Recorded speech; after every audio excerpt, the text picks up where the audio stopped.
We are going across directly to the hill state of Uttarakhand. Prime Minister Modi in Rishikesh for the election rally. Listen in. जब भारत में कमजोर और अस्थिर सरकारें थी, तब भारत में आतंकवाद ने पैर पसारे। आज भारत में मोदी की मजबूत सरकार है, इसलिए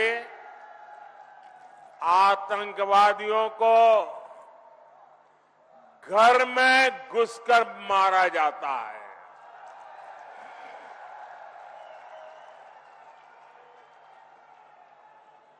आज भारत में मजबूत सरकार है, इसलिए भारत का तिरंगा युद्ध क्षेत्र में भी सुरक्षा की गारंटी बन जाता है। ये भाजपा की मजबूत सरकार ही है जिसने 7 दशक बाद जम्मू कश्मीर से आर्टिकल 370 खत्म करने का साहस किया। ये भाजपा की मजबूत सरकार ही है जिसने 3 तलाक के खिलाफ कानून बनाया। ये भाजपा की मजबूत सरकार है जिसने महिलाओं को लोकसभा विधानसभा में आरक्षण दिया।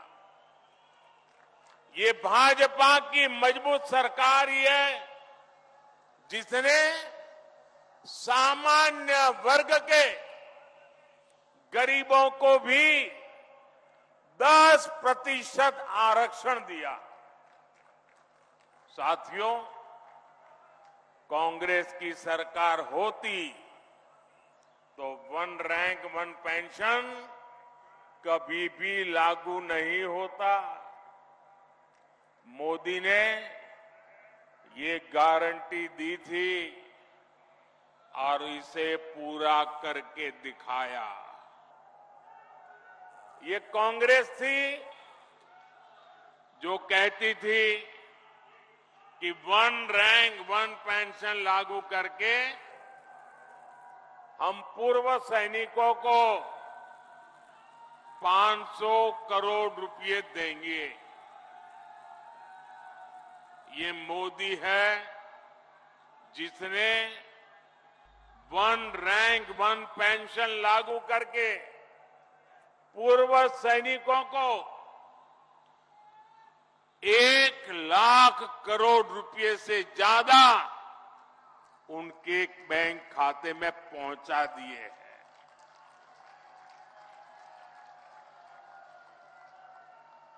यहां उत्तराखंड में भी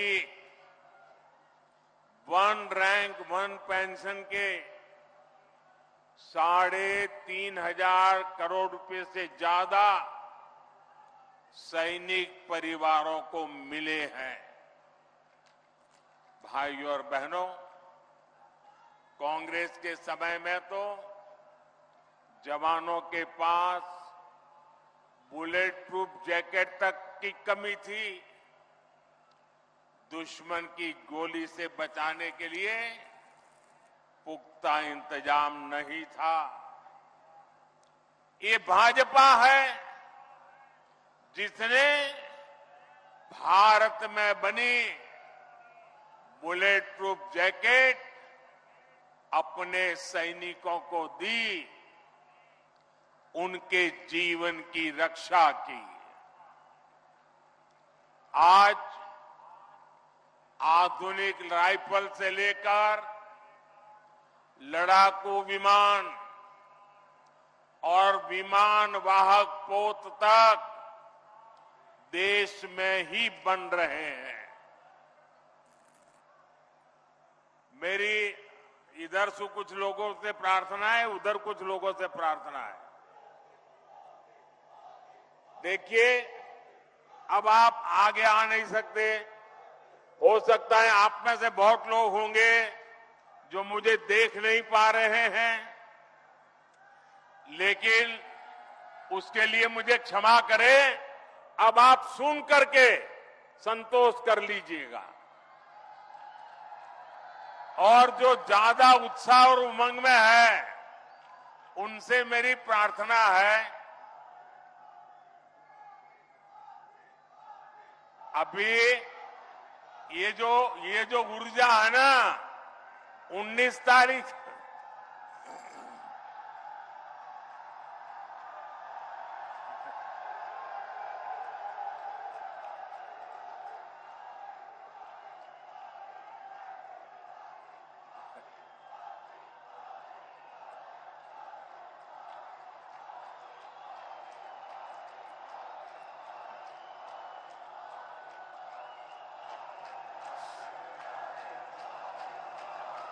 साथियों, ये जो ऊर्जा है ना, वो 19 तारीख तक हमें काम में लगाए रखनी है।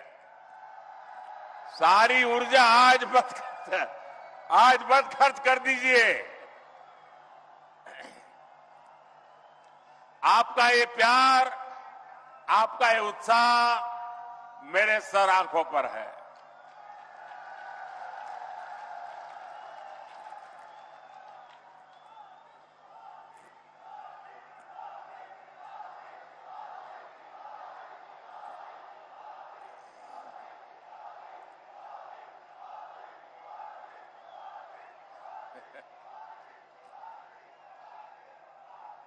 अगर आप इजाजत दें तो मैं बोलना शुरू करूं।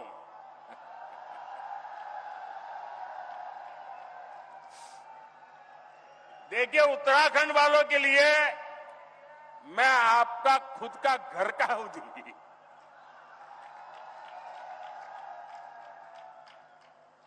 मैं यहां बैठे बैठे सब पुराने चेहरे देख रहा था। दूर से मुंडी हिला करके उनको नमस्ते कर रहा था।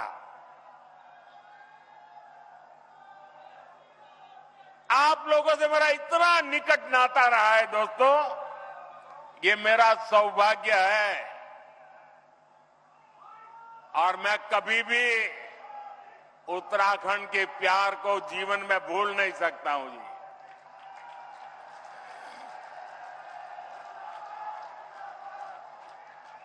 आप अगर मुझे अनुमति दे तो मैं बोलना शुरू करूं,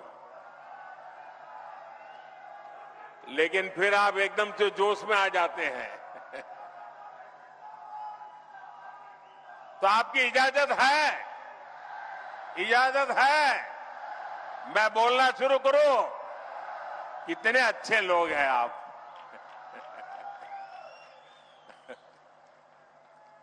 देखिए साथियों, कांग्रेस की कमजोर सरकार सीमाओं पर आधुनिक इंफ्रास्ट्रक्चर नहीं बना पाई।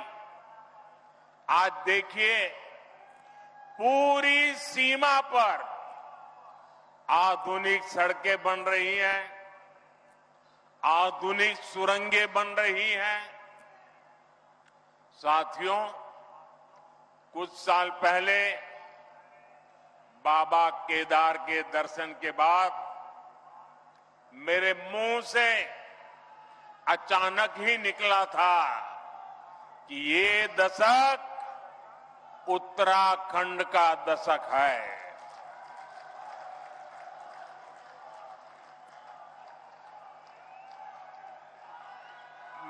मुझे क्षमा कीजिए, आप शांत रहेंगे क्या?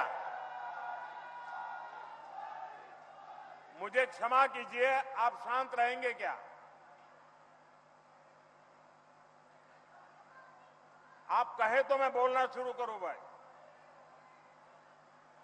आपका प्यार, आपका उत्साह मेरे सर आंखों पर, मैंने कहा ना, मैं आपके प्यार को कभी भूल नहीं सकता हूं। लेकिन मैं बोल ही ना पाऊं, इतना उत्साह करोगे तो इतने लोग हैं वो सुन नहीं पाएंगे। मुझे चिंता सबकी है, आपकी भी है। धन्यवाद भैया। हमारी सरकार उत्तराखंड के सामर्थ्य का लगातार विस्तार करने में जुटी है और इसमें बहुत बड़ी भूमिका पर्यटन की है, यात्रा की है, यात्रा धामों की है।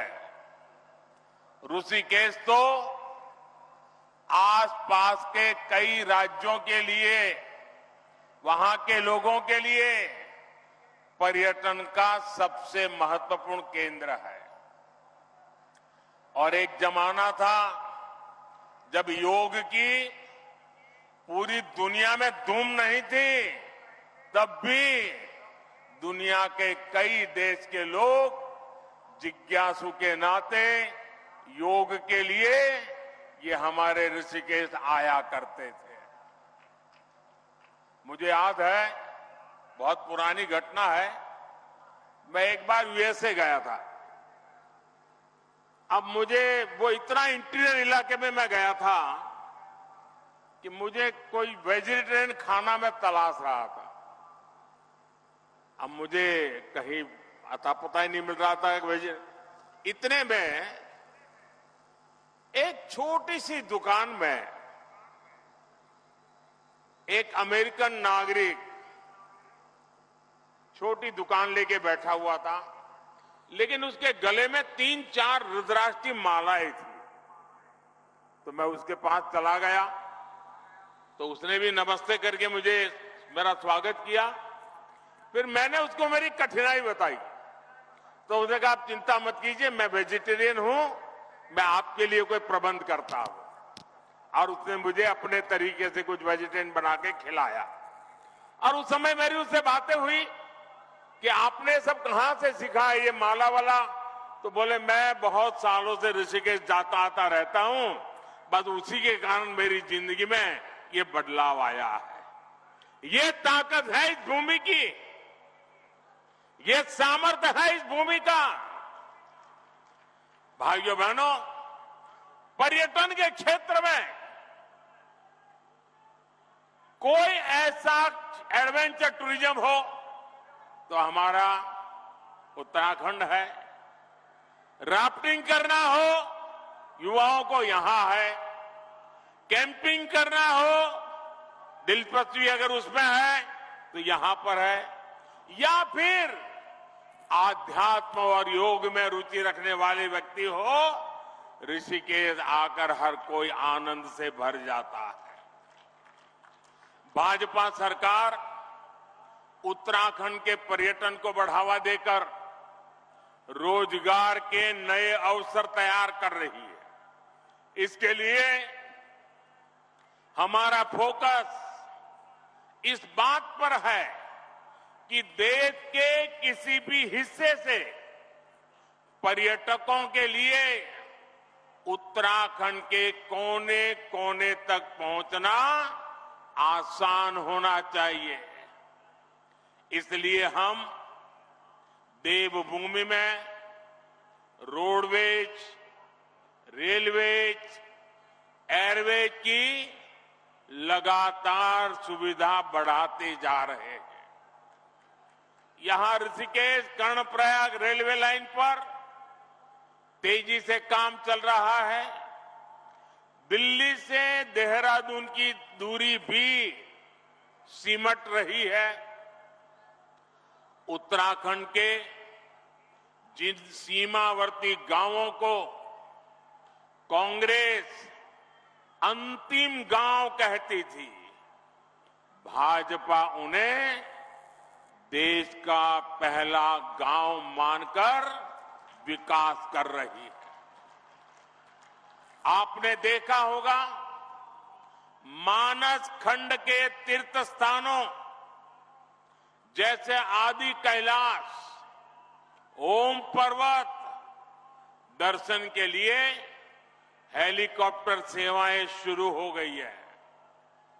यमुनोत्री, केदारनाथ और हेमकुंड साहब में रोपवे बनने से बहुत सुविधा हो जाएगी।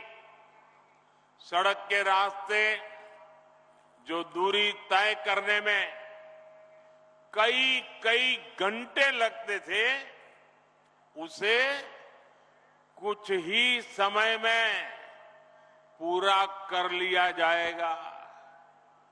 4 धाम परियोजना के तहत केदारनाथ, बद्रीनाथ, गंगोत्री और यमुनोत्री को लगभग 900 किलोमीटर लंबे हाईवे से जोड़ा जा रहा है। इन सब प्रयासों से श्रद्धालुओं को उत्तराखंड पहुंचने में काफी आसानी हो जाएगी। ये इसलिए हो रहा क्योंकि भाजपा की नीयत सही है, और जब नीयत सही होती है तो नतीजे भी सही मिलते हैं। साथियों, 2027 तक केदारनाथ में 1 साल के भीतर करीब 5 लाख श्रद्धालुओं को पहुंचने का रिकॉर्ड था। पिछले वर्ष करीब 20 लाख यात्री केदारनाथ के दर्शन के लिए आए। अगर पूरी 4 धाम यात्रा की बात करें तो पिछले वर्ष 55 लाख से ज्यादा श्रद्धालुओं ने उत्तराखंड की यात्रा की। पिछले वर्ष ही मैंने मानस खंड में आदि कैलाश और ओम पर्वत की यात्रा की थी। लोगों को हिमालय में स्थित ऐसी अलौकिक जगह को देखने का अवसर मिला, तब वहां भी सैकड़ों यात्री पहुंचने लगे हैं। पर्यटन का ये विस्तार सिर्फ एक सेक्टर का विस्तार नहीं है। पर्यटन बढ़ने का मतलब है रोजगार के ज्यादा से ज्यादा अवसर। साथियों, उत्तराखंड में हो रहे इस विकास ने अब पलायन की खबरों को बीते दिन की बात बता दिया है। अब उत्तराखंड के स्टार्टअप की खबरें आती हैं। उत्तराखंड के नौजवानों ने 1000 से अधिक स्टार्टअप रजिस्टर किए हैं। इसमें भी लगभग आधे यानी करीब 500 स्टार्टअप्स उत्तराखंड में हमारी बेटियां उसका नेतृत्व कर रही है। गर्व होता है इन बातों से। मुद्रा योजना से लाखों नौजवानों को बिना गारंटी के ऋण मिले हैं। ये पैसा टूरिज्म से जुड़े हुए काम जैसे होम स्टे, गेस्ट हाउस, दुकान, ढाबा, बहुत बड़ी मात्रा में इसे बनाने में ये धन काम आ रहा है। जब कांग्रेस की सरकार थी तो गरीब का, नौजवान का पैसा बिचौलिए खा जाते थे। भाजपा सरकार लोगों के हक का पैसा सीधे उनके बैंक खाते में ट्रांसफर कर रहा है। उत्तराखंड के किसानों को पीएम किसान सम्मान निधि का 2600 करोड़ रुपए से अधिक उनके खाते में जमा हो चुके हैं। कांग्रेस की सरकार होती तो ये सब कुछ लूट जाता। ये लूट मोदी ने बंद की है। और इसलिए मोदी पर उनका गुस्सा 7वें आसमान पर है। और इसलिए कुछ भी बोलते जा रहे हैं। और जब मैं कहता हूं, जब मोदी कह रहा है भ्रष्टाचार हटाओ, तो वो कह रहे हैं भ्रष्टाचारी बचाओ। आप मुझे बताइए साथियों, भ्रष्टाचार हमारे देश के लिए विनाशक है कि नहीं है? आपके लिए विनाशक है कि नहीं है? भ्रष्टाचार खत्म होना चाहिए कि नहीं होना चाहिए? इस देश को भ्रष्टाचार से मुक्ति मिलनी चाहिए कि नहीं मिलनी चाहिए? क्या मेरे जैसे व्यक्ति ने ईमानदारी से कोशिश करनी चाहिए कि नहीं करनी चाहिए? इसलिए कितनी ही मुसीबतें झेलनी पड़ी, आपके आशीर्वाद बने रहेंगे ना? आपके आशीर्वाद बने रहेंगे ना? ये आपके आशीर्वाद है कि मैं इतनी बड़ी लड़ाई लड़ रहा हूं।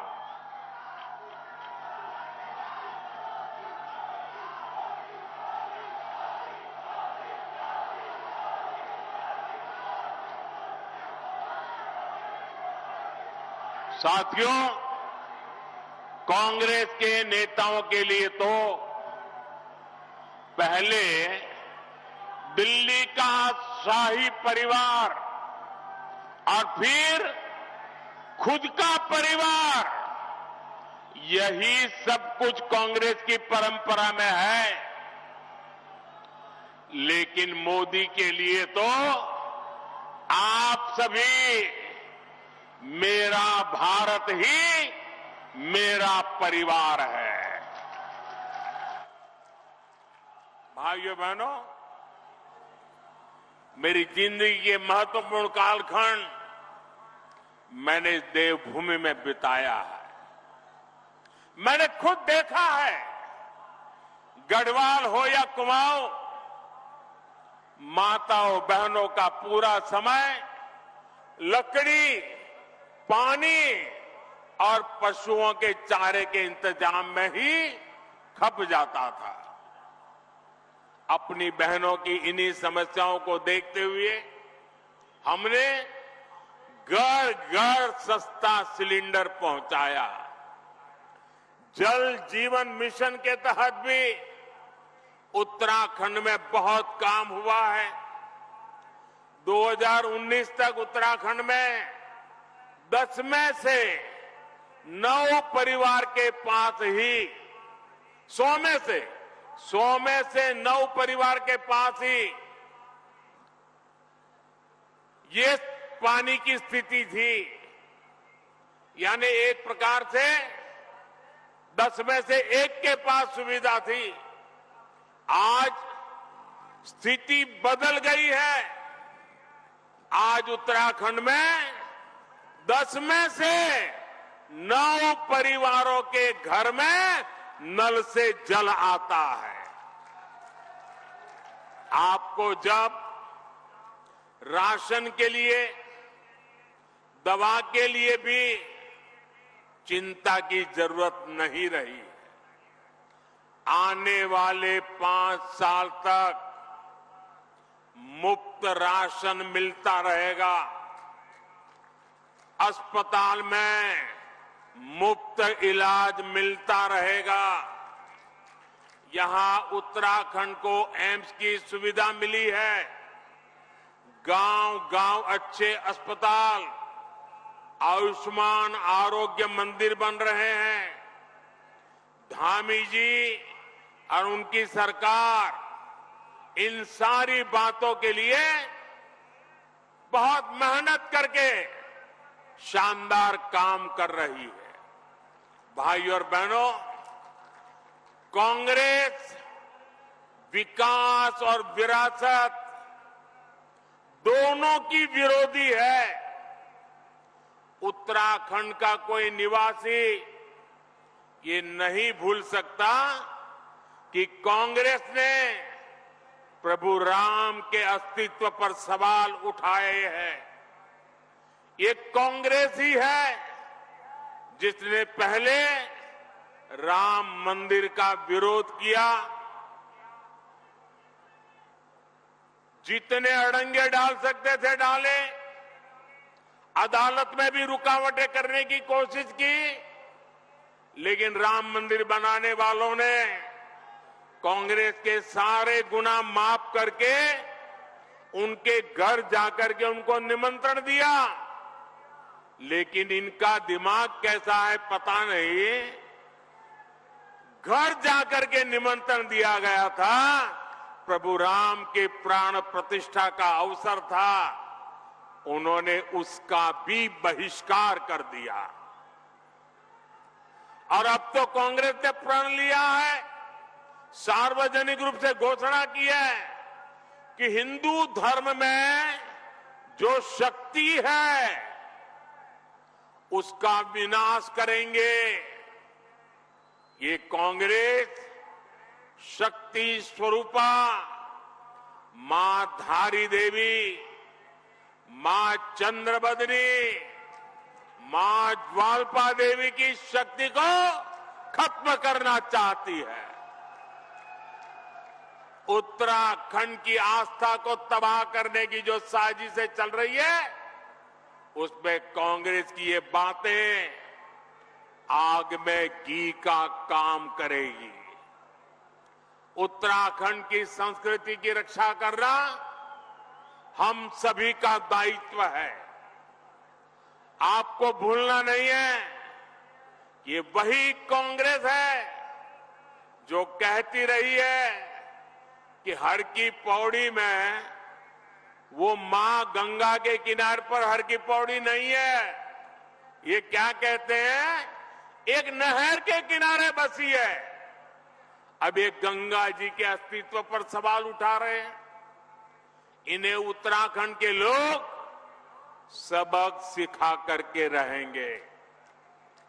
साथियों, ये हमारा उत्तराखंड की पहचान ब्रह्म कमल से जुड़ी हुई है। ये धरती ब्रह्म कमल की धरती है और इसलिए इस बार भी यहां पूरी शान से पंच कमल खिलने चाहिए। खिलेंगे, पांचों कमल खिलेंगे। और भाइयों बहनों, ये पांचों कमल इसलिए खिलाने हैं क्योंकि हम विकसित भारत का संकल्प लेके चले हैं। और विकसित भारत के संकल्प के लिए विकसित उत्तराखंड, ये हमारी प्राथमिकता है। और भाइयों बहनों, इस काम के लिए मेरा पल पल आपके नाम है। मेरा पल पल देश के नाम है। और मेरी गारंटी है 24/7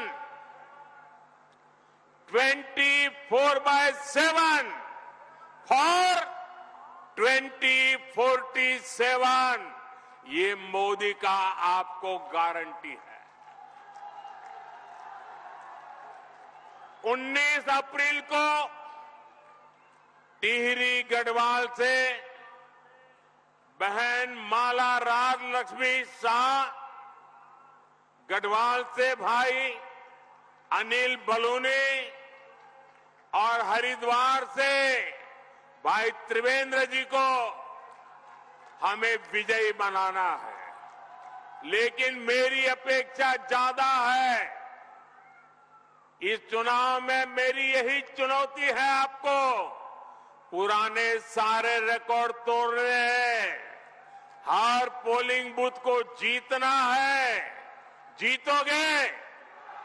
अपना पोलिंग बूथ जीतोगे? अच्छा, चुनाव का काम तो करोगे ही करोगे। मेरा काम करोगे? जरा बताइए ना, करोगे? मेरा काम है पर्सनल, चुनाव वाला काम नहीं है। करोगे? ये मोदी का काम है। करोगे? देखिए, हमारे यहां देवताओं का महिमा होता है और ये नवरात्रि का पर्व चल रहा है। रामनवमी भी आने वाली है। काम करोगे? मेरा एक काम करोगे?